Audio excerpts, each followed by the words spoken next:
খানিক আগে যে বিএনপির তরফ থেকে যে ব্রিফটি করা হলো সেখানে বলা হলো অনেক জায়গায় সিলমারা ব্যালট পাওয়া গেছে, মৃত মানুষ ভোট দেওয়ার অভিযোগ পাওয়া গেছে, যা বিগত ফ্যাসিবাদী আমলের মতো। বিএনপির বিজয় অনিবার্য নিরঙ্কুশ, তারপরেও তারা এই অভিযোগগুলো করছে। এর আগে দিনভর জামায়াতে ইসলামীর তরফ থেকেও এই ধরনের অভিযোগগুলো করা হয়েছিল, বলেছে বিভিন্ন জায়গায় সংঘর্ষের ঘটনা ঘটেছে, এজেন্টদের বের করে দেওয়া হয়েছে, বিভিন্ন এলাকা রক্তাক্ত হয়েছে। তারপরেও নির্বাচনকে অর্থবহ বলছেন তারাও। কোনো ধরনের কনফ্লিক্ট করে কিনা? যে সবচেয়ে সুস্বাদু হালিম রাঁধুনি হালিম, হালিম হোক রাঁধুনি হালিম। ধন্যবাদ।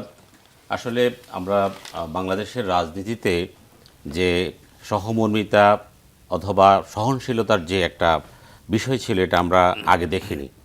আমার মনে হয় এই নির্বাচনে কিছুটা আমরা প্রত্যক্ষ করলাম যে তারা দুই দলেই বলছেন যে আসলে কিছু সমস্যা তো আমরাও বলেছি, প্রায় 500 কেন্দ্রে 500টি ঘটনা ঘটেছে, 500টি সেন্টারে নানান ধরনের ঘটনা ঘটেছে। আগে সিল মারা, তারপর হচ্ছে যে ব্যালট বাক্স নিয়ে যাওয়া, আবার সেগুলো ফিরিয়ে নিয়ে আসা, তারপর হচ্ছে যে জোর করে মৃত ব্যক্তির নামে ভোট দেওয়া। আবার অনেক কেন্দ্রে আমরা দেখেছি যে সংবাদে যারা ভোট দিতে এসেছেন তারা এসে দেখলেন যে তার ভোট দেওয়া হয়ে গেছে। ঢাকার মোহাম্মদপুরে এরকম একটা ঘটনা দেখেছি, বাইরেও এরকম ঘটনা দেখা গেছে। এগুলো খুব বড় আকারে হয়নি, তো এগুলো তো একটা অনিয়ম অবশ্যই।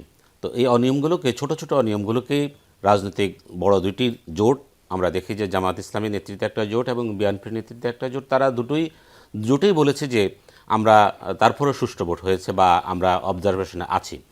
তো এ ধরনের ঘটনা সুনির্দিষ্ট ঘটনা বলি আমরা বলতে পারি। যদি কোনো কেন্দ্রে যদি এ ধরনের ব্যালট বাক্স নিয়ে যাওয়া বা একাধিক ব্যালট বান্ডিলটা নিয়ে যাওয়ার ঘটনা ঘটে, সেগুলো অবশ্যই নির্বাচন কমিশন সেগুলো তাদের নজরে রাখবে আমরা মনে করি, এবং আমরা প্রত্যাশা করি যাতে করে এই ছোটোখাটো বিষয়গুলো এড়িয়ে না যায় ভবিষ্যতের সমৃদ্ধশালী বাংলাদেশের জন্য। তবে আমি মনে করি যে এই নির্বাচনটি আমাদেরকে অনেক নতুন জিনিস দিয়েছে। অবশ্যই আমাদেরকে প্রশংসা করতে হবে। আমি প্রফেসর ডক্টর মোহাম্মদ ইউনূস, তাকে অবশ্যই কৃতিত্ব দেই। জনগণের অবশ্যই এখানে রাজনৈতিক দলগুলো জনগণের সর্বাগ্রে আছে, কিন্তু রাষ্ট্রের ক্ষমতায় যিনি এখন বসে আছেন কেন্দ্রবিন্দুতে, তিনি তার একান্তই যদি আন্তরিকতা না থাকতো, আমার মনে হয় এই সুন্দর নির্বাচনটি সংগঠিত হতো না। তাকে ক্রেডিটটা দিতে হবে।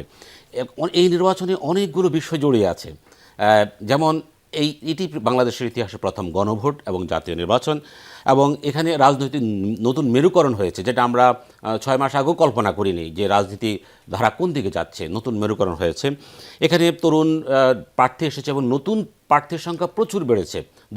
দুই জোটেই আমরা নতুন প্রার্থী পেয়েছি, যেটা স্বাভাবিক রাজনৈতিক পালাবদলে আমরা কখনোই এটা কল্পনা করতাম না।